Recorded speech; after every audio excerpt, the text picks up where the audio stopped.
Pathological lying used to be called pseudologia fantastica. I like saying that. And it referred to people who told multiple outrageous lies. I don't drink. I find it unproductive. And when you challenge the person on the details, they tell even more lies to make the story work. We knew that there was going to be an Israeli action. We knew that that would precipitate an attack against American forces. You know, there's only one thing that I'm not clear about. Abundantly clear that if Iran came under attack by or Israel or anyone, they were going to respond against the United States. The orders had been delegated down to the field commanders. It was automatic, and in fact, it bared to be true, because in fact, the United States or Israel or anyone, they were going to respond of the initial attack on the leadership compound. The missile forces in the south and in the north, for that matter, had already been activated to launch. In fact, those had already been pre-positioned. The third is the assessment that was made that if we stood and waited for that attack to come first before we hit them, we would suffer much higher casualties. Pseudologia fantastica. There would come a point where they have so many conventional missiles, so many drones, and it can inflict so much damage that no one can do anything about their nuclear program. That is what they were trying to do, is put themselves in a place of immunity where the damage they could inflict on the region would be so high that no one can do anything about their nuclear program or their nuclear ambitions. They are producing, by some estimates, over 100 of these missiles a month. Pseudologia fantastica. Compare that to the 6 or 7 interceptors that can be built a month. They can build 100 of these a month, not to mention the thousands of one-way attack drones that they also have. They've been doing this for a very long time, and by the way, they've been doing it under sanction.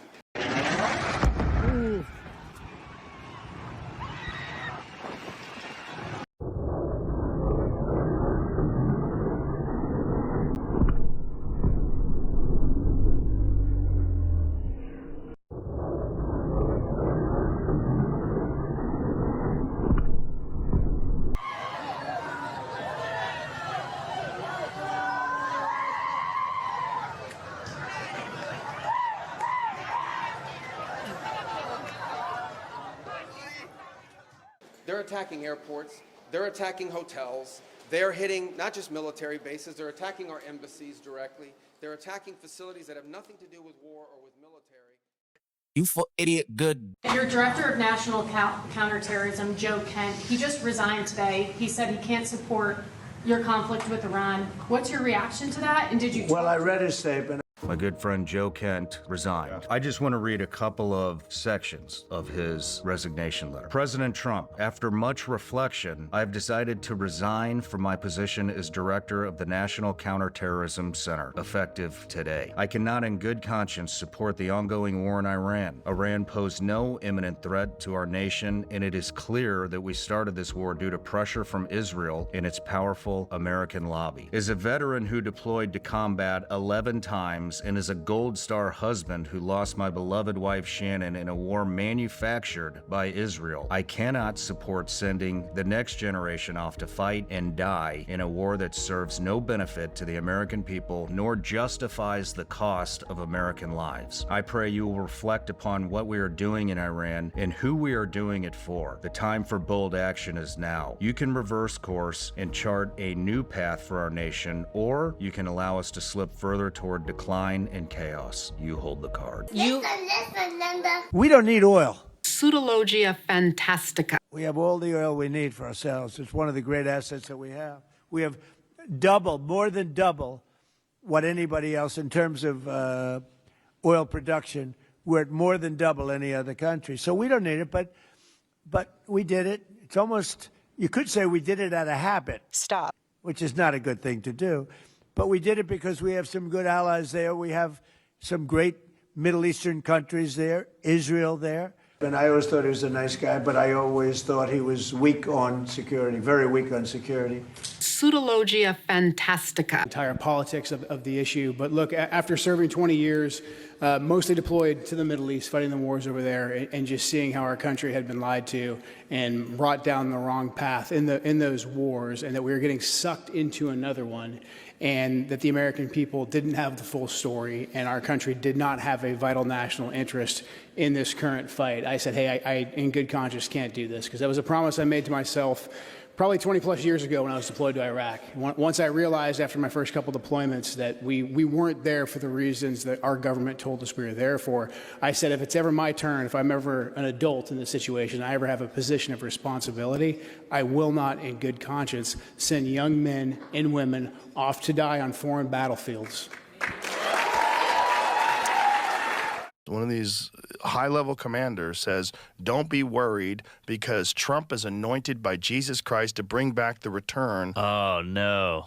To bring back Jesus' return on earth. Commander claimed Trump was anointed by Jesus to cause Armageddon to justify the Iran tax. Wow. See, that's like up there with Allah will protect me. Exactly. It's the same shit. It's the same shit. It's just coming from a different religion. Yeah, but it's the same mindset. Now, let's turn our attention to Tucker and to Chabad and to the propaganda wars and the bigger picture. The current non-Jewish Messiah was chosen to be of service to the Jewish people and the Jewish Messiah. President Trump's right ear was grazed in a symbolic gesture of Exodus 21:6, where the Torah states that a servant who wants to remain with his master needs to have his right ear pierced. Trump was designated as God's servant and anointed one, just like Cyrus the Great almost 2,400 years ago.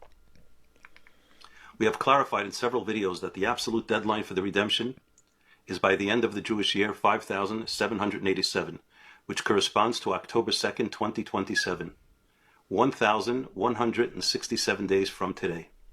Thus, the redemption will surely occur during Donald Trump's tenure. Breaking, Trump calls on U.S. media to stop reporting on damage and losses caused by Iran, saying it harms the United States. Not only is he calling on them to stop reporting on it, he's threatening them with being charged with treason. Trump administration threatens news outlets over critical coverage of Iran.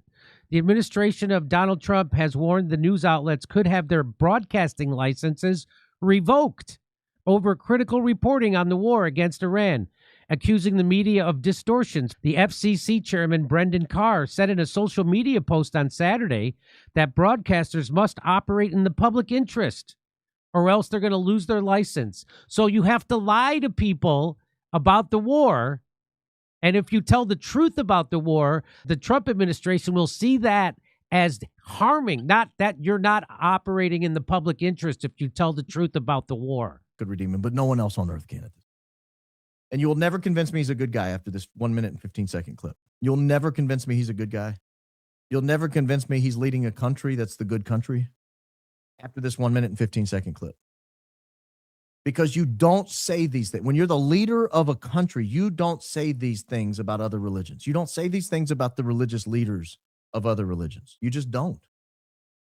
And I don't care what you think about Hindus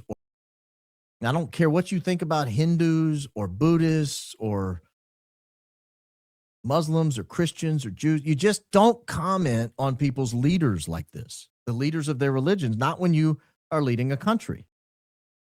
I speak, of course, of the potentially AI version of Netanyahu. Unfortunately and unhappily, Jesus Christ has no advantage over Genghis Khan. Because if you are strong enough, ruthless enough, powerful enough. I'm going to let him keep playing because it actually gets worse. I kind of thought after he played that, I was like, oh, maybe he digs himself out of this hole. Because if you are strong enough, ruthless enough, powerful enough, evil will overcome good. Yeah, we know that. We're watching you closely. We're well aware that evil can overcome good. Now, you've proven it time and time again. Aggression will overcome moderation. So you have no choice. If you look at the world as it is today, you have to be blind not to see that the democracies led by the United States have to reassert their will to defend themselves and to oppose their enemies in time while there's still time, before the jarring gong of danger wakes them up and wakes them up too late. This is where we are now. The fact that people don't see that, the fact that a lot of the news media are harking on a lot of fake news, but also a lot of short-sightedness, and do not see the historic period and the historic struggle that we are engaged in now, doesn't obviate these truths. I'm going to summarize what he said.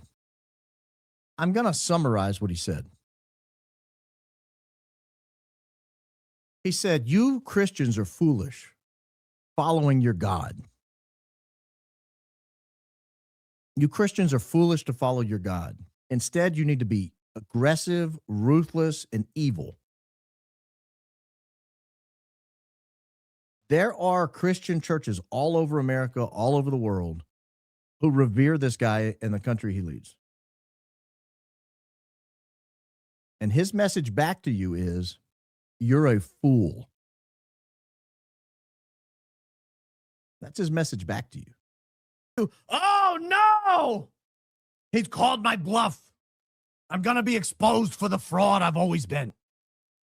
What am I going to do? That's Mark Levin. Micro Mark Levin. Mark Levin might fit on Ben Shapiro's tiny horse. I'm not sure. Bro. They're good people.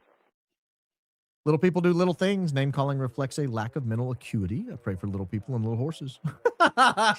Hell yeah, we're still going, homie. Are you kidding me? Yeah, we're still going. Hell yeah, we're still going, homie. Are you kidding me? Yeah, we're still going.